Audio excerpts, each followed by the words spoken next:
bahwa ketika orang meninggal itu malam pertamanya itu dia itu nggak sadar bahwa dia itu meninggal. Oh, jadi nggak nyadar kalau sudah meninggal. Sudah meninggal.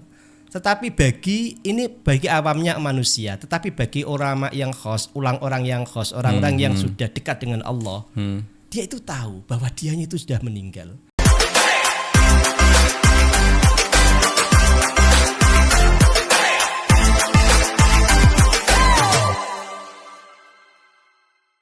Di dadanya saking panjangnya ya. Lidahnya juga sangat panjang banget, dengan suara yang seperti sangat menakutkan, dengan bau yang busuk banget. Datang menanyai orang, siapa Tuhanmu? Orang yang didatang itu pasti nggak bisa menjawab. Nggak bisa jawab. Ketakutan.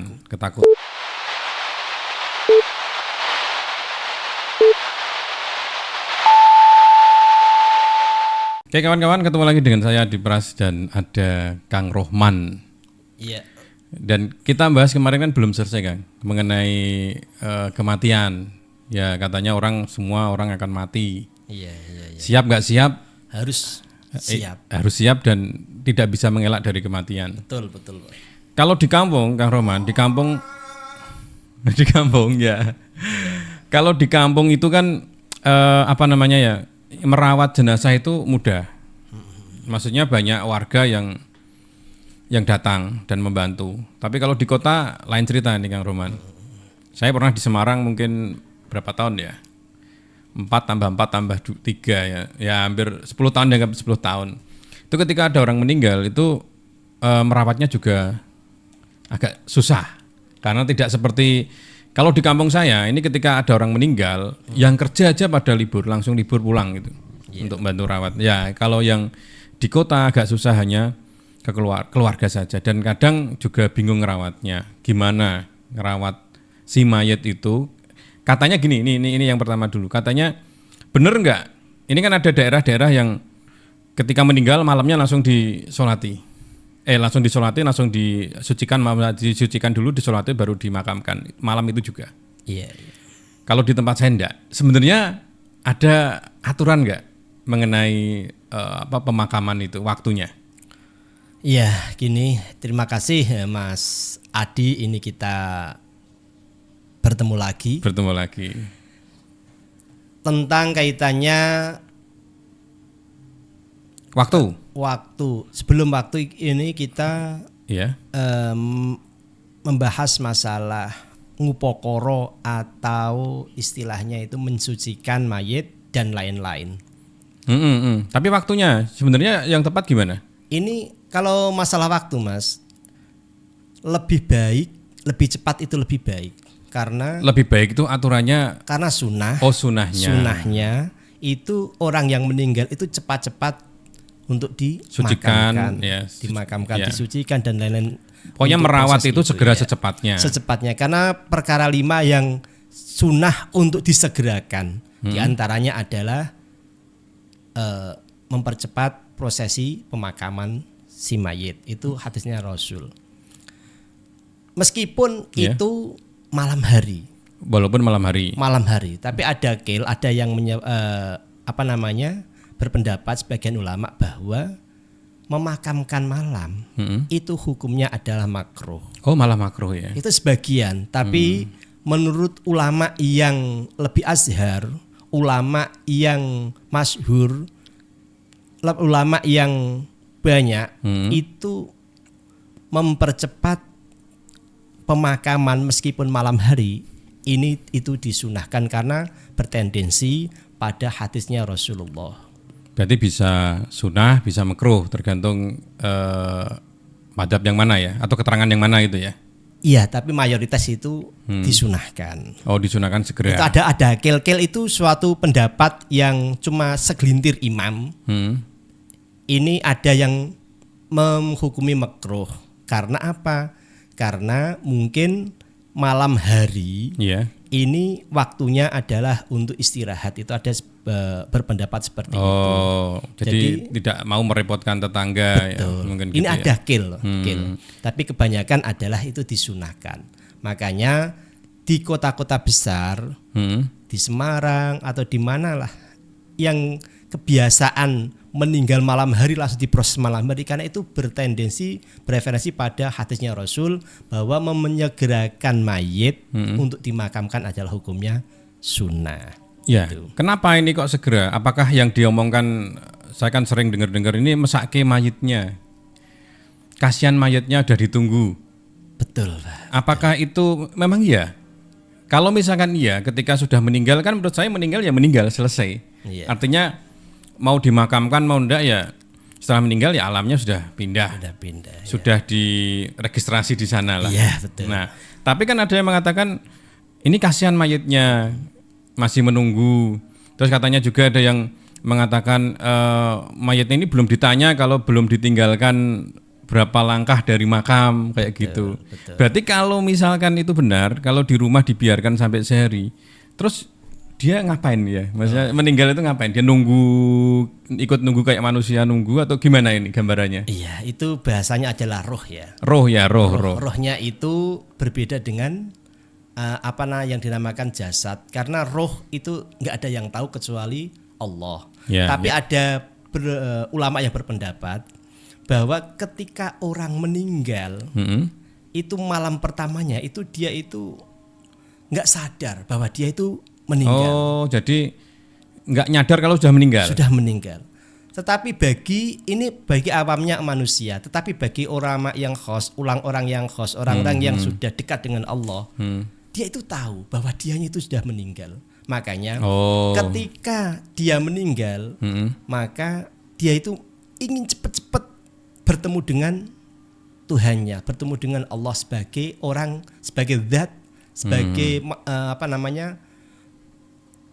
sesuatu yang diidam-idamkan suatu saat dia itu ketemu. Karena ketemunya manusia dengan si zat yang pembuat ada Khalik, itu adalah pintu gerbangnya adalah mati. Maka bagi orang yang baik menyegerakan pemakaman ya. ini dianjurkan, sangat-sangat dianjurkan.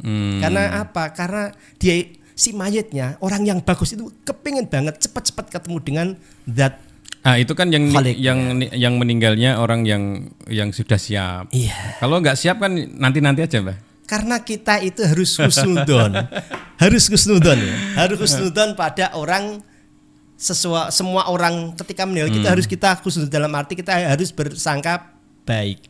Karena apa? Karena kalau kita itu berprasangka jelek, kasihan pada si mayit. Oh ya, saya pengen nanya agak sedikit nyeleneh. Misalkan misalkan tidak dimakamkan, Mbak. Misalkan dibuat kayak ada kan kepercayaan atau kebudayaan yang dibiarkan sampai 1 minggu misalkan. Nah, orang Islam ini, agama Islam ini nunggu kerabatnya. Karena ada di luar provinsi atau luar pulau, datangnya nunggu pesawat kan. Nah, kadang pesawatnya ada delay pesawat juga, terus trouble di jalan. Akhirnya sampai 2 hari nih. Bagaimana ini hukumnya? Hukumnya itu khilaf. Khilaf itu artinya? Khilaf itu artinya ada berapa pendapat. Pendapat yang pertama itu diperbolehkan. Karena apa? Karena atas persetujuan pihak keluarga dan si mayit ini tidak dikhawatirkan membusuk. Ya, nggak kecelakaan, nggak akibat ini ya. Tidak dikhawatirkan membusuk. Ya, maksudnya meninggalnya wajar, tidak terjadi misalkan terjadi kecelakaan itu kan memang segera dimakamkan kan. Kalau enggak ya nanti kan mesti ada yang satu hal yang tidak diinginkan, baunya luar biasa dan lain-lain. Kalau misalkan ada orang meninggal gara-gara hanyut air misalkan, kena banjir, nah itu kan juga sudah membusuk kan. Iya. Makanya itu kalau tadi kan khilaf, kalau ada prasangka mayitnya itu bisa bertahan, itu diperbolehkan. Itu hukumnya jawaz. Tetapi apabila mayitnya itu dikhawatirkan itu ada perubahan, ada bau yang menyengat dan lain-lain, ada perubahan dalam segi fisiknya, dikhawatirkan seperti itu, maka menunggu sampai kerabat datang itu hukumnya adalah haram. Berarti tidak diperbolehkan. Oke. Sebelum lari ke penyucian mayat dan macam-macam, Kang Roman, saya masih banyak pertanyaan mengenai kematian. Silakan. Kematian. Orang mati itu kan sudah kodrat ya. Betul. Sudah ditentukan kodratnya. Tapi ada pendapat yang mengatakan ada orang yang kecelakaan misalkan. Iya. Terus hantunya kemana-mana katanya, ada penampakan dan lain-lain. Dibilang ini belum waktunya. Iya. Ini meninggal belum waktunya. Jadi meninggal nggak wajar, belum waktunya. Menurut Kang Rohman, gimana ini pendapat ini? Kalau segi fisik, Ya. saya itu melihat dari hukum fikihnya, meninggal ya meninggal. Jadi nggak Nggak ada istilah alasan macam-macam alasan ya. ini belum kodratnya, karena ketika roh pisah dengan jasad, itu namanya meninggal. Iya, iya. Dan sudah ditakdirkan ya. Sudah ditakdirkan, tidak bisa diundur meskipun 1 menit 1 detik, nggak bisa. Kalau sudah waktunya roh dengan jasad itu pisah, itulah yang dinamakan meninggal. Seandainya itu dia kecelakaan, katanya belum waktunya. Belum waktunya. Terus ada nanti ruhnya tidak tidak terima. Ya, Wah, aku ya, belum meninggal. Itu bagi pendapat kita sebagai seorang Muslim, itu sangat muhal, sangat tidak mungkin. Tidak Karena mungkin, apa? ya. Karena jelas ketika ruh dengan jasad itu pisah, itu mati. Nggak ada istilah tidak terima. Dia berarti yang tidak terima adalah apa? Korinnya. Korin dalam arti adalah jin ya yang mendampingi. yang ya. mendampingi mulai dia lahir sampai dia meninggal, itu ada istilah jin korin. Jadi dia tidak menerima dan lain-lain, ada penampakan ini dan itu, tidak mungkin itu rohnya, karena rohnya itu sudah akan memikirkan pertanggungjawabannya dia kepada Allah. Nggak sempat dia itu tampil ke dunia lagi, medin-medin, tidak mungkin. Mikir amalnya wis bingung, apa meneh kok, wah nakut-nakuti, jelas itu tidak mungkin sekali. Jadi yang pasti adalah jin korin ya. Jadi istilahnya jin korin yang ikut bersama kita dari kelahiran, terus kita meninggal belum siap menerima kemeninggalan karena terlalu mendadak. Akhirnya dia ya masih aktivitas seperti biasa. Betul. Akhirnya orang melihat, wih itu kelihatan kok pulang gitu ya, atau selebatan dan lain-lain. Jadi jangan takut ya Mbah. Jangan takut. Jangan takut. Bahkan kalau Kang Kus ngomong kalau ada penampakan apapun itu yang berbentuk fisik, berarti kan jin sudah masuk ke alam manusia, ya dijotos saja bilangnya gitu. Karena itu ya kan gitu kan, ada cerita bahwa saat Nabi ada jin yang ditangkap kan bisa kan. Nah, jadi kalau sudah masuk di fisik tangkap aja. Makanya kalau masih ada orang yang takut sama penampakan ya aneh. Manusia ini ya lebih tinggi ya derajatnya. Betul Bang. Oke, kalau masalah itu oke ya Bang. Kang Rohman, saya kepikir Mbah itu saya manggilnya itu kayak Mbah Dukun gitu ya. Jadi kalau kita ngomong kematian kan ya Mbah gitu. Gimana Mbah mati rasanya gitu Mbah gitu. Kang saja karena saya basic saya adalah santri. Iya. Lalu gini, dalam kematian itu yang saya pernah baca satu buku, karena saya juga penasaran dulu mau mati kita itu kemana matinya, terus posisi kita di mana. Katanya ada kematian itu ada di taman surga, taman ya. Ada juga mengatakan kematian itu seperti neraka. Jadi ada level-levelnya dong akhirnya kan, ada level-levelnya. Saya terus baca ternyata ada level-level ketika Nabi itu meninggal tuh levelnya tinggi, hampir memang dekat dengan surga, taman surga. Tapi kalau kita yang banyak dosa ya masuknya di level rendah, hampir di dunia jin, katanya seperti itu. Saya nggak tahu juga. Saya hanya baca Kang, saya nggak mondok ya, hanya referensinya itu. Makanya katanya ini saya baca itu orang-orang yang mati dalam keadaan yang tidak baik, tidak siap, itu malah dekat dengan pintu jin. Jadi ibaratnya kalau manusia itu dimensi 2 ya, ibaratnya kelahiran dimensi 1, orang lahir dimensi 2, dimensi 3 adalah jin, dimensi 4 adalah alam kubur tapi yang paling bawah, katanya seperti itu. Terus tinggi sampai surga, tapi di dekat itu nabi, para ulama yang taat itu berada di memang yang paling tinggi levelnya. Sehingga katanya ada komunikasi di antara orang di alam kubur. Apakah benar seperti itu Kang Rohman? Jadi kalau kita mati jenengan mati duluan, nanti mati duluan, saya terakhir nanti jumpa, misalnya saya masuk ke sana bilang, "Oh, Mas Adi sudah kesini ya, udah tak tunggu," gitu. Gini, Bang. Untuk istilah Raudhah Miriyadil Jinan dalam arti pertamanan dari pertaman surga, itu adalah istilah di alam kubur. Jadi orang meninggal, sebelum saya itu memasuki tentang kaitannya dengan roh, perlu digarisbawahi bahwa orang itu tidak akan tahu tentang posisi ruh itu di mana. Posisi apa? ruh nggak tahu. Ruh nggak tahu. Karena apa? Ruh yang tahu adalah Allah dan orang-orang yang dikehendaki oleh Allah untuk mengetahui itu dalam arti adalah kekasihnya Allah. Itu yang pertama. Jadi dalam keterangan kitab-kitab klasik bahwasanya ketika orang meninggal, orangnya itu baik, katakanlah husnul khotimah, masa hidupnya baik, sering sholat, dan ketika dia meninggal dalam kondisi sholat, kondisi sujud, maka bisa dikategorikan ini kemungkinan besar adalah orang yang baik. Di kuburnya posisinya juga sangat menikmati. Karena apa? Karena perlu saya tekankan, perlu saya sampaikan bahwa ketika orang baik, malaikat yang datang adalah malaikat mungkar nakir.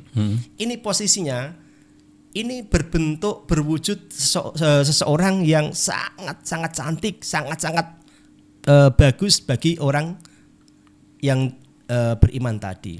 Saya cantik atau bagus, Mbak? Ganteng atau cantik? Karena saya bilang cantik karena apa? Yang datang adalah mungkin untuk wanita. Karena itu ya jisul latif. Malaikat itu adalah jisim yang sangat lembut, bisa cantik dan bisa bagus. Tergantung yang dihadapi. Seandainya yang meninggal adalah wanita, dia datang dengan sangat cantik sekali, maka posisinya itu dengan lembut banget. Dengan lembut bagaimana? Pertanyaannya juga lembut sehingga suasananya juga sangat enak. Untuk bagi orang-orang yang beriman tadi diumpamakan bahwa di kubur ini saking enaknya seperti pertamanan dari beberapa surga. Oh, taman surga. Karena merasa indahnya. Sangat indah, enak banget. Datang teman-temannya, amal-amalnya juga dengan amal-amal yang bagus. Begitu pula orang orang yang jelek, orang yang amalnya kurang bagus, maka yang didatangi malaikat itu sangat luar biasa. Di kitab Daqaiqul Akbar digambarkan bahwa manusia yang meninggal, yang ketika di dunianya itu sangat jelek, sering mabuk, jarang bahkan tidak pernah melaksanakan sholat, maka malaikat yang datang itu diumpamakan seperti istilahnya adalah buto. Buto itu apa ya? Ya pokoknya apa raksasa jelek lah. Raksasa itu digambarkan bahwa matanya itu adalah matanya itu lebar banget bagaikan cawe. Iya. Cawe itu segini ya. Piring kecil. Piring kecil. Piring kecil ya. Itu digambarkan dengan bola api, matanya itu seperti memancarkan api merah gitu ya, menyala banget. Terus tanda-tanda kemarahan pokoknya. Luar biasa. Terus hidungnya itu juga sangat besar banget dan lubangnya juga besar. Nafas yang keluar juga sangat panas. Ini digambarkan seperti itu. Terus suaranya ketika dia bertanya marrobuka, siapa Tuhanmu? Itu dikatakan dalam kitab tersebut seperti petir, suara petir yang menyambar yang membentuk suara. Jadi sangat keras sekali. Oh ya, saya baru ingat, berarti orang Jawa dulu ketika membuat pewayangan itu sudah menggambarkan itu ya.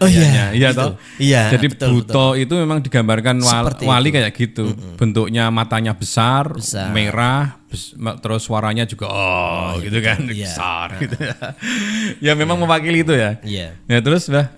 Terus kondisinya karena tadi jenengan bertanya kan seperti jurangnya neraka, hufrotan min khifari niron, dari jurang-jurang neraka. Itu maksudnya gimana ya? Karena dengan posisi seperti itu di alam kuburnya juga sangat gelap sekali. Hanya didatangi malaikat dua yang bentuknya seperti itu. Terus digambarkan juga saking gegirisinya, saking menakutkannya. Jadi bulu-bulunya itu juga kelihatan semua seperti istilahnya gerenduru kalau di hantu di Jawa ya. Iya, Ada istilah genderuwo. Kalau di Arab nggak ada istilah genderuwo. Genderuwo itu juga impor lah aslinya Mbak sebenarnya. Oh, saya nggak tahu itu. Pocong dan lain itu sebenarnya impor. Impor. Iya, jangan dibahas itu ya. Ya. Ini gambaran Gambarannya karena, seperti itu, karena apa? menakutkan. Karena sangat mengenakutkan seperti apa? Seperti King Kong, bulunya itu berdiri semua dengan posisi seperti raksasa dengan taring yang sangat runcing banget sampai apa namanya di dadanya saking panjangnya ya. Lidahnya juga sangat Panjang banget dengan suara yang seperti sangat menakutkan dengan bau yang busuk banget. Datang menanyai orang siapa Tuhanmu. Orang yang didatangi itu pasti nggak bisa menjawab. Nggak Kenapa? bisa jawab. Ketakutan. Berbeda dengan tadi orang yang soleh. Seperti Mas tadi saya lihat golongannya orang soleh. Amin. Ini mungkin ya. Mungkin Amin. ketika didatangi malaikat ya seperti malaikat yang Iya, apa iya. namanya? Yang cantik ya. Yang bagus mungkin. Oh, Enggak bagus. cantik Oh, Mas. enggak ya. Karena jismulatif menyesuaikan yang didatangi. Oke. Itu seperti itu. Oke, yang tadi pertanyaannya Kang Roman, apakah bisa komunikasi tadi antara penghuni Satu alam dengan kubur? yang lain. Iya, satu yang sama lain. Hakikatnya wali Allah meskipun mati itu adalah hidup. Ya. Jadi hakikatnya seperti itu. Karena saya belum wali, Pak. Saya juga hanya membaca dalam keterangan kitab-kitab salaf bahwa hakikatnya orang yang meninggal yang dicintai Allah itu hakikatnya adalah hidup. Berarti beliaunya wali-wali Allah itu bisa berkomunikasi satu dengan yang lain. Karena Maksudnya komunikasi itu antara penghuni kubur satu dengan yang lain. atau kepada makhluk yang masih hidup. Ya bebas, Pak. Karena apa? Oh, bebas. Karena suka-suka dia. Karena dia itu sudah ada dengan Allah. Dan hakikatnya wali, orang yang dicintai Allah dengan para nabi itu hakikatnya adalah hidup. Meskipun dia meninggal, beliaunya meninggal, itu adalah jisimnya tok, jasadnya tok. Tetapi rohnya tetap hidup karena bisa nggak ada istilah wali Allah, para nabi Allah itu meninggal nggak ada. Karena saya pernah baca itu. Jadi ketika orang meninggal dalam keadaan soleh ya, Husnul Khotimah itu melihat dunia itu jadi agak beda mandangnya. Wah, dunia kayak gini kok, saya dulu kayak gini gitu. Jadi melihat sudut pandang dunia itu kelihatan memang beda sudut pandangnya. Iya, betul. Dunia itu kayak kecil gitu ya istilahnya. Benar. Dan dimensi, ya ini tanya dimensi Kang Roman. Saya juga baca literaturnya, cuman saya pengen tahu ahlinya. Dimensi artinya waktu. Orang yang meninggal zaman dulu sama zaman sekarang kan sama-sama nunggu sampai hari kebangkitan, yaumul qiyamah. Waktunya gimana? Yang lama-lama kan kasihan itu nunggunya lama sekali. Kalau yang sekarang kan ya deket-deket lah, apalagi yang mau kiamat gitu istilahnya. Nunggunya deket. Nah, itu waktu gimana menurut Kang Roman? Waktu di alam kubur ini menurut keterangan yang saya pahami ini tergantung amal-amalnya. Jadi nggak ada istilah waktunya panjang nggak ada. Karena apa? Karena tergantung amal-amalnya. Jika amalnya bagus maka meskipun tuh lama banget mulai seperti Nabi Adam sampai hari kiamat kan jelas jauh banget. Berjuta-juta tahun. Tahun. Ibaratnya seperti kita itu bermimpi. Meskipun kita itu dalam mimpi kita itu kita seperti hidup lama banget, tapi hakikatnya adalah kita ya tidur satu malam itu. Begitu pula di yaumul jaza atau di dalam alam kubur. Dia meskipun panjang banget, tapi dia nggak terasa. Karena apa? Karena amalnya yang bagus. Saking nikmatnya, jadi seolah-olah kayak kita misalkan wisata ya, wisata kemana gitu, seolah-olah kan sehari cuman barusan udah pulang ya gitu ya. Akhirnya kan seperti orang dibangunkan katanya, betul. Tidur dibangunkan. Tapi itunya beda sama orang yang matinya kacau ya ini ya. Itu jelas karena seksa terus. Kayak di penjara istilahnya seperti itu kan. Penjara ya. Kayak mungkin penjara, dia kan? dirasakan ya 1 hari 1 minggu luar biasa Pak lamanya kan seperti itu. Jadi itu adalah hanya perasaan. Karena apa? Karena meskipun panjang banget karena amalnya bagus, dia itu menikmati di pertamanya surga yang ada di kubur. Karena kubur adalah pertamanan surga bagi orang beriman. Juga khufratan mihfar ini juga jurang atau istilah seksa bagi siksa kredit lah istilah bagi orang yang anu. Oke, saya agak nyeleneh lagi ini. Kalau kita tadi ngomong mana manusia ya, sedangkan Allah menciptakan makhluk yang beriman dua, yaitu jin dan manusia. Iya. Kematian jin itu diatur enggak? Sedangkan jin itu enggak ada nabi ya. Iya. Jin ngiblat nabinya ya kepada manusia. Betul. Kematian jin gimana? Ada enggak lebih spesifik? Karena jin ini kan katanya ribuan tahun katanya baru mati. Terus ketika pemakaman sampai mensucikan, nggak usah membahas itu. Apakah sama gitu? Saya pengen tahu aja. Iya, kalau dalam keterangan bahwa jin itu matinya besok di hari kiamat, berarti gimana? Ya nggak ada istilah jin mati. Oh nggak ada. Nggak ada. Jadi dia itu terkena hukum hukum amal baik dan amal jelek ya setelah hari kiamat. Jadi siksa kubur bagi jin nggak akan ditanyai oleh malaikat mungkar nakir. Berarti tidak ada kematian.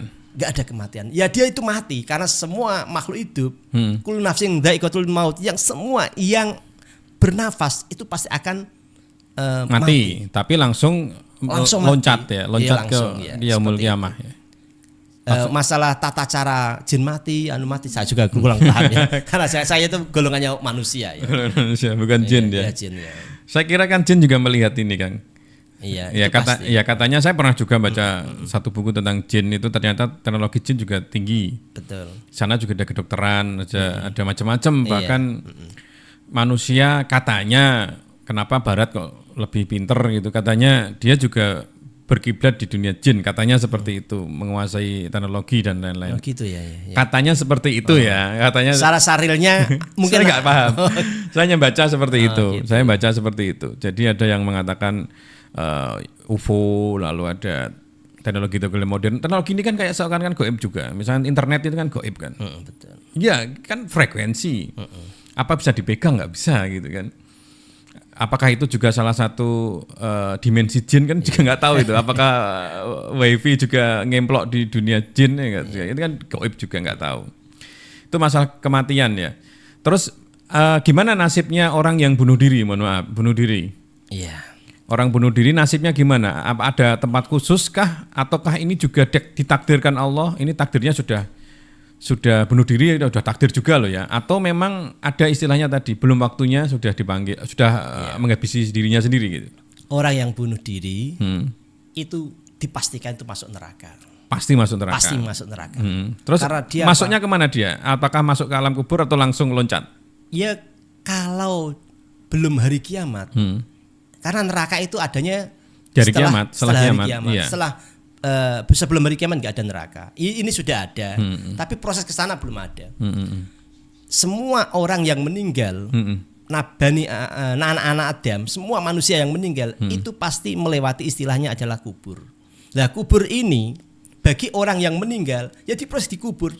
Bagaimana? Ya golongannya karena dia itu adalah memutus dalam arti takdirnya Allah. Karena Allah berkehendak seperti ini, dia itu nggak mau menerima, maka bisa dikatakan dia adalah murtad, keluar dari Islam. Dari Islam. Orang yang keluar dari Islam tidak mengakui ketuhanan Allah, maka itu pasti akan masuk neraka. Ya. Seperti itu. Terus saya tanya lagi Kang Roman mengenai malaikat tadi. Ya, malaikat. Ini pertanyaan mewakili teman-teman yang mungkin kritis mesti tanya. Malaikat Israel ya. Apa nggak repot kerjaannya? Tiba-tiba mencabut sana, cabut sini, terus bareng waktunya. Ataukah malaikat Israel itu kayak model kementerian gitu ya, atau apa ya istilahnya jenis. Jadi bukan personal ya, bukan malaikat personal. Maksudnya personal itu malaikat Rohman, gitu, Kang Rohman misalnya, atau itu adalah kayak apa ya istilahnya, ya kayak komunitas. Pokoknya malaikat yang mencabut nyawa dinamakan malaikat Israel. Sebuah komunitas lah ibaratnya. Apakah seperti itu? Iya. Masalah malaikat pencabut nyawa. Ini sepahaman saya karena saya juga baru ditanya tentang ini, tentang pemahaman malaikat ini. Jujur saya katakan seperti itu karena dulu juga tidak pernah ada pertanyaan masuk ke pikiran saya gitu. Seperti itu. Kalau malaikat pencabut nyawa membunuh ribuan orang, ya sangat mudah sekali karena posisi malaikat mencabut nyawa meskipun orang banyak, enggak kerepotan, sangat tidak. Karena apa? Dengan kekuatan malaikat, dengan kehendak Allah, dia itu sangat mudah sekali untuk mencabut ini dan ini. Nah, makanya saya berpikir apakah itu malaikat itu hanya kayak kementerian? Delegasi. Ya. Tidak. Karena kan prosesnya panjang, Kang. Enggak langsung cabut, tapi ada prosesnya. Kayak misalkan zaman Nabi itu didatangi dulu. Itu kalau orang-orang saleh pasti didatangi dulu. Kadang kita melihat siapa, kadang kan ada kiai yang seperti itu kan. Oh, ini sudah datang gitu kan. Ternyata dia melihat bahwa ada malaikat di sana. Kan dia ada kulonwunya dulu kan. Kalau misalnya satu orang kira kok dengan malaikat itu kan bisa manusia ya yang belum masuk ke dunia malaikat. Ini bisa pecah rogo ya istilahnya. Pecah rogo. Ini apa lagi? Dalam arti kan gini, orang satu ini bisa ada di beberapa tempat. Ini juga bisa karena kehendak Allah. Gimana caranya kayak gitu? Saya pengen itu. Saya nggak tahu ini. Ini adalah orang-orang yang dekat dengan Allah, yang dikehendaki Allah itu biasa. Istilah bisa ada di sini dengan istilah pecah rogo tadi. Ini manusia seperti itu, apalagi malaikat sangat mudah dengan kehendak Allah bisa dengan membelah diri. Bahasanya membelah diri, tapi akhirnya istilah itu wallahu alam karena saya nggak tahu. Saya nggak tahu tentang kaitannya dengan malaikat. Tapi yang pasti malaikat itu sangat mudah mencabut nyawa meskipun jutaan orang dengan posisi matinya itu berbeda-beda ya. Tapi jam sekian detik ini atau detik sama ya. Sangat mudah, cuma keplek gitu langsung mati kan bisa. Gitu, tapi kan kalau beberapa detik kan sangat mudah, tapi ini sangat mudah dengan kehendak Allah. Manusia saja bisa. Di wali-wali yang dekat dengan Allah membelah diri. Ada makamnya sampai 7 kali kan ada. Saya tertarik dengan pertama tadi ketika kita mati terus kita kayak seolah-olah belum paham kita mati gitu loh. Itu memang proses seperti itu ya? Atau ada yang gini Kang Roman, ada yang mengatakan orang yang meninggal itu sebenarnya sudah terlihat ciri-cirinya sudah beberapa hari sebelumnya sudah ada tanda-tanda, tapi kadang kita tidak memahami. Kadang ada teman yang tidak pernah main, ujuk-ujuk main, istilahnya menyapa, terus yang punya musuh atau punya apalah utang dan lain ditutupin, terus tiba-tiba akhirnya dia meninggal. Terus firasat-firasat itu kadang banyak seperti itu katanya ya. Apakah memang ada tanda-tanda menjelang kematian? Ya, itu keren itu. Ini pertanyaannya ini aslinya tidak bidang saya ini. Enggak bidang saya. Marifat billah ini. Jadi saya juga hanya letterbook saja. Pendapat Kang Rohman secara pribadi aja. Untuk orang yang sudah meninggal apa ada firasat? Pasti ada. Ada firasatnya. Ada firasat. Itu sendiri atau keluarga atau teman-temannya? Sendirinya bagi orang yang tahu dalam arti dia itu peka terhadap bisa membaca keadaan alam itu pasti tahu bahwa untuk 40 harinya sudah diberitahu oleh Allah. Oh, sudah diberitahu. Sudah diberitahu oleh Allah. Ciri-cirinya ada enggak, Kang Rohman? Maksudnya diberitahu itu bentuknya apa gitu, ada enggak?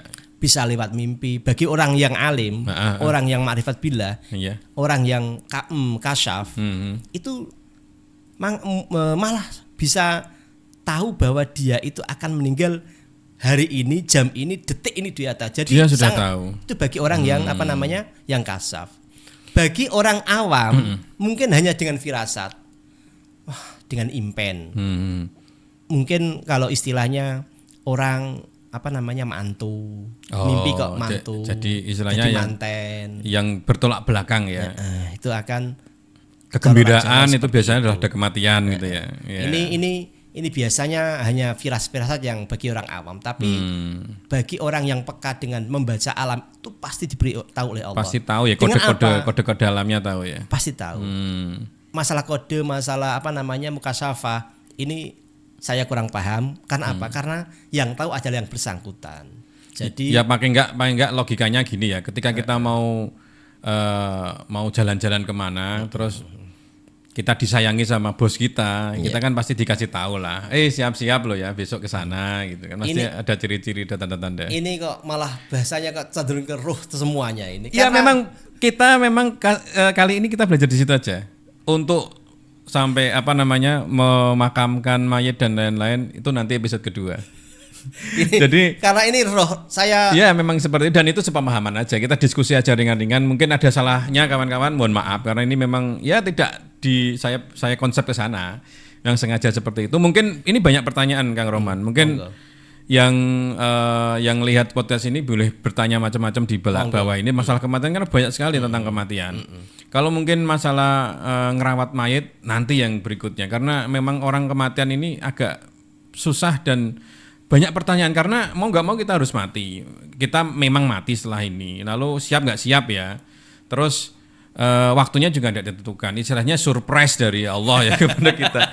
Surprise sekali loh. Kita ngomong masalah kematian ujuk-ujuk nanti mati kan surprise sekali. Itu istilahnya di apa ya? Kena apa namanya? Di apa namanya? Kalau sekarang ini kena apa prank. ya? Kena prank malaikat kan. Kita ngobrol malaikat ternyata malaikatnya di sekitar sini dengerin terus kita sendiri. Oke, gitu aja mungkin podcast kali ini mungkin tidak terlalu panjang karena kita ngomongnya agak-agak serius dan mungkin banyak dagingnya yang bisa dimakan. Banyak pertanyaan, silakan pertanyaan di bawah nanti kita lanjut di episode berikutnya tentang kematian. Perlu digarisbawahi, saya adalah spesialisnya adalah di fikih.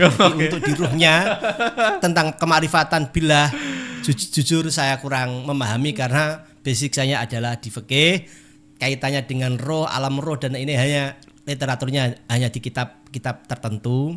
Jadi saya tidak pelakunya.